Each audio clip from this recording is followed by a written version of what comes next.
یہ سورہ بنی اسرائیل کی آیت ہے۔ اللہ کریم نے فرمایا وَاذْكُرِ اسْمَ رَبِّكَ وَتَبَتَّلْ إِلَيْهِ تَبْدِيلًا، فرمایا اپنے رب کا نام یاد کرو۔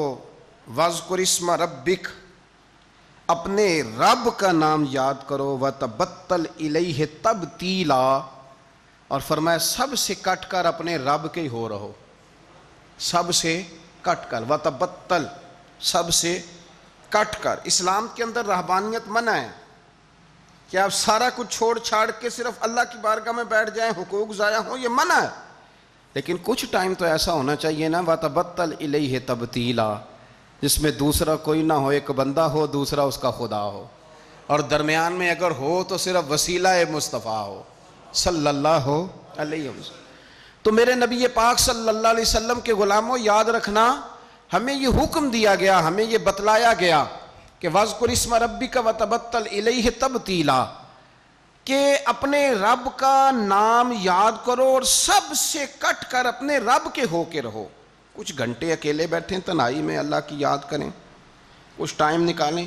سیدنا عقبہ بن عامر رضی اللہ تعالیٰ عنہ ارشاد فرماتے ہیں، ترمذی شریف میں حدیث ہے، فرماتے ہیں میں نے نبی پاک صلی اللہ علیہ وسلم کی بارگاہ میں عرض کیا تھا کہ یا رسول اللہ، نجات کا ذریعہ کیا ہے؟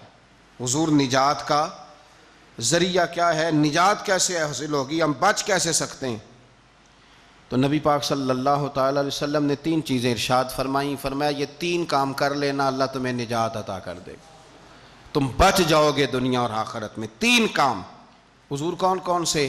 فرمایا ایک اپنی زبان کی حفاظت کرنا، دوسرا رسول کریم صلی اللہ علیہ وسلم نے فرمایا تمہارا گھر تمہارے لیے بہترین جگہ ہے، آوارہ نہ پھرنا، بلا وجہ نہ گھر سے نکلنا، بغیر سبب کے نہ گھومتے پھرنا، تمہارا گھر تمہارے لیے بہترین جگہ۔ تیسرا نبی پاک نے فرمایا جو خطائیں تم نے کی ہیں ان پہ رویا کرو، اللہ کی بارگاہ میں رویا کرو ان خطاؤں پہ۔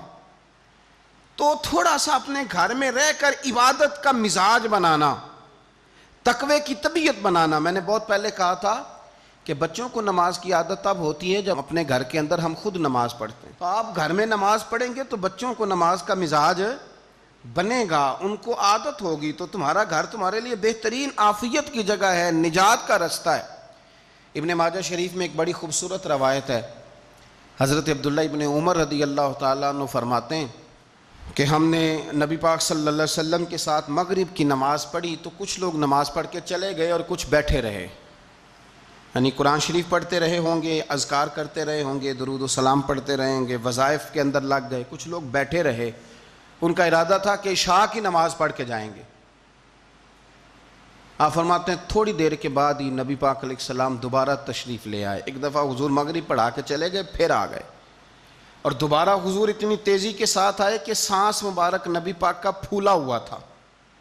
حضور آئے اور گھٹنے کے بل حضور بیٹھ گئے اور فرمایا ابھی ابھی تمہارے رب نے آسمان کا دروازہ کھولا ہے اور اس نے تمہارے اوپر، یہ جو تم مغرب سے عشاء تک اللہ کی رضا کے لیے بیٹھے ہو، فرمایا ابھی اس نے آسمان کا دروازہ کھولا ہے اور تمہارے اوپر اس نے فرشتوں کے سامنے تم پر فخر فرمایا۔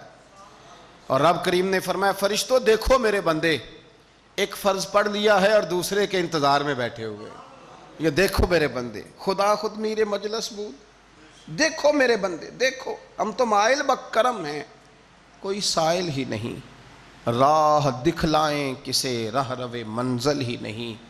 اور کہا تھا کہ کوئی قابل تو ہو ہم شان کئی دیتے ہیں، اور میاں مانگنے والوں کو تو دنیا بھی نہیں دیتے ہیں، لیکن شرط یہ ہے کہ ہمارا مصلی کے ساتھ دل لگے، طبیعت لگے۔